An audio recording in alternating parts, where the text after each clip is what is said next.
दोस्तों आज के वीडियो में हम लोग कक्षा 10 के रसायन विज्ञान का पहला चैप्टर शुरुआत करने जा रहे हैं। आप लोगों को रोज वीडियो आप लोगों को प्राप्त होगा। तो दोस्तों आज हम पढ़ते हैं पहला चैप्टर रासायनिक अभिक्रिया एवं समीकरण। तो इसको पढ़ने से पहले कुछ हम लोग बेसिक जान लेते हैं कि क्या होता है अभिकारक और क्या होता है आपका उत्पाद। अभिकारक का मतलब होता है जो अभिक्रिया में भाग लेगा। उत्पाद का मतलब होता है जो नया पदार्थ बनता है ना, उसी को बोलते हैं हम लोग उत्पाद बोलते हैं। देखिए ध्यान से, अभिकारक जो अभिक्रिया में भाग लेगा, जो अभिक्रिया में क्या करेगा, भाग लेगा, उसे हम अभिकारक कहते हैं। उत्पाद जो नया पदार्थ बनता है ना, अभिक्रिया के बाद जो नया पदार्थ बनता है उसी को हम लोग क्या बोलते हैं, उत्पाद कहते हैं। क्या कहते हैं, जैसे अभिकारक और अभिकारक मिल करके बनाते हैं उत्पाद, एक नया पदार्थ बना देंगे जिसको हम लोग बोलते हैं उत्पाद। जैसे यदि कोई एक अभिकारक ए है और अभिकारक बी है, जो आपस में क्रिया करेंगे, क्रिया करने के बाद एक नया पदार्थ सी बना है, इसी को हम लोग बोलते हैं अभिकारक, है ना। तो ये आपका अभिकारक है, ये आपका है उत्पाद। जैसे दोस्तों, जैसे कि C+O2, तो क्या बना लेगा आपका CO2। अब जरा देखिएगा, कार्बन अभिकारक है, O2 अभिकारक है, और कार्बन एक अलग पदार्थ, O2 आपका एक अलग पदार्थ, और दोनों मिलकर आपस में क्रिया करके एक नया पदार्थ बना लेते हैं, इसी को बोलते हैं उत्पाद कहते हैं। मतलब कि आपस में अभिक्रिया के बाद जो नया पदार्थ बनेगा ना, उसी को हम लोग बोलते हैं उत्पाद कहते हैं। तो इतना बात समझ में आ गया आप लोगों को? चलिए ठीक है, अब हम लोग समझ लेते हैं रासायनिक अभिक्रिया क्या होता है। तो हेडिंग डाल देते हैं, क्या रासायनिक अभिक्रिया। आप लोग हेडिंग डाल लीजिएगा, रासायनिक केमिकल रिएक्शन, रासायनिक अभिक्रिया। देखिए परिभाषा पहले समझ लेते हैं ना, तब हम लोग लिख लेते हैं रासायनिक अभिक्रिया। तो रासायनिक अभिक्रिया का परिभाषा क्या है कि जब दो या दो से अधिक पदार्थ, दो या दो से अधिक पदार्थ बोल दीजिए, या दो या दो से अधिक अभिकारक बोल दीजिए, बात कहिए। तो जब दो या दो से अधिक अभिकारक आपस में मिल करके या आपस में क्रिया करके जब एक नया पदार्थ बना देते हैं ना, तो उसी को हम लोग बोलते हैं रासायनिक अभिक्रिया। क्या बोले हैं कि दो या दो से अधिक अभिकारक, दो या दो से अधिक अभिकारक जब आपस में क्रिया करेंगे, तो क्रिया करने के बाद एक नया पदार्थ बना लेंगे, उसी को हम लोग बोलते हैं रासायनिक अभिक्रिया, केमिकल रिएक्शन बोलते हैं। क्या बोलते हैं कि दो या दो से अधिक अभिकारक, क्या बोलेंगे, दो या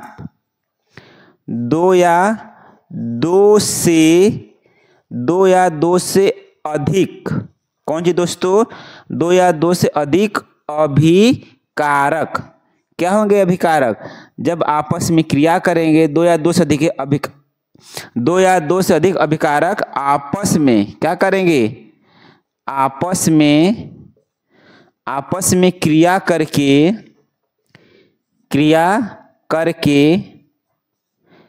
एक नया पदार्थ बनाते हैं, एक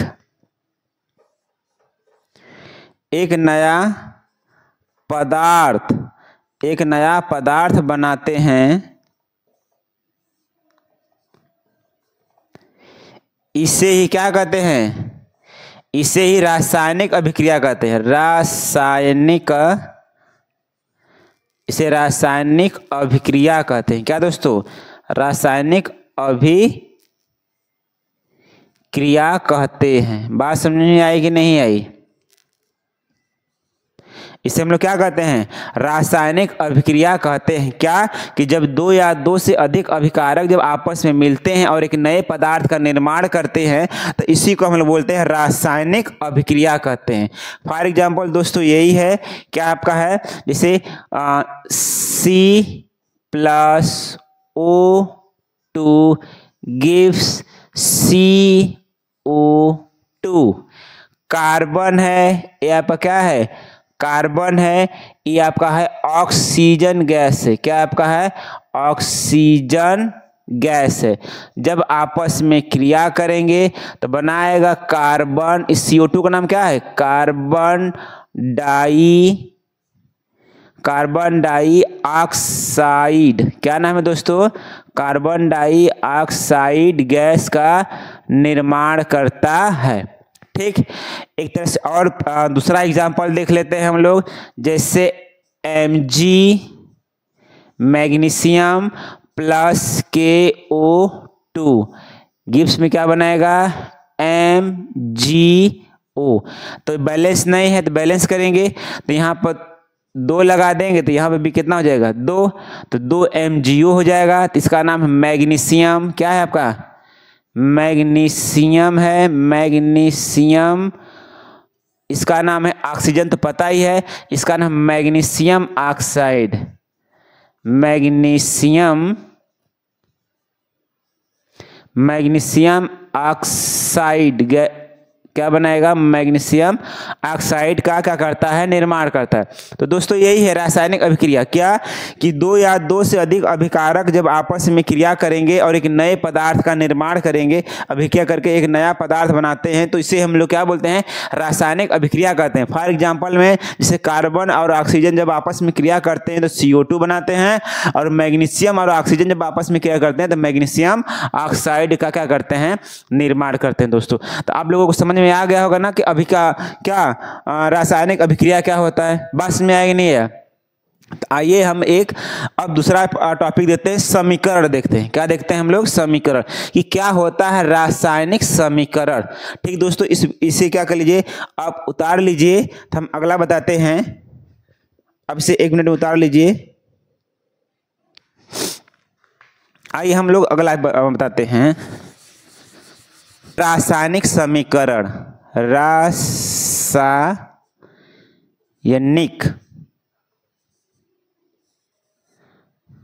रासायनिक समीकरण।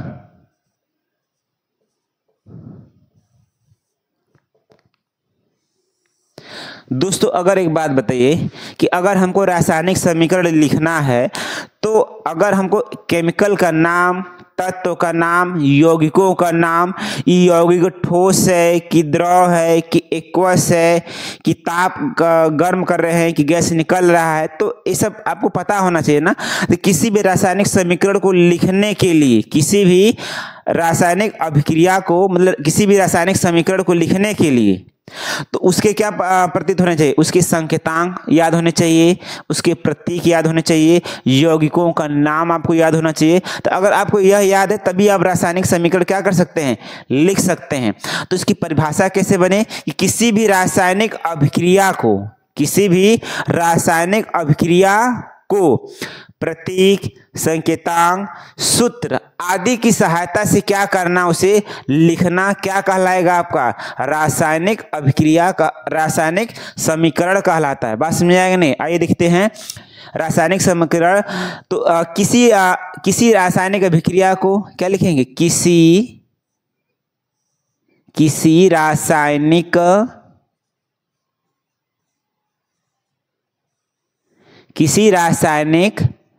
अभिक्रिया को, किसी रासायनिक क्या दोस्तों, अभिक्रिया को प्रतीक, संकेतांक, सूत्र के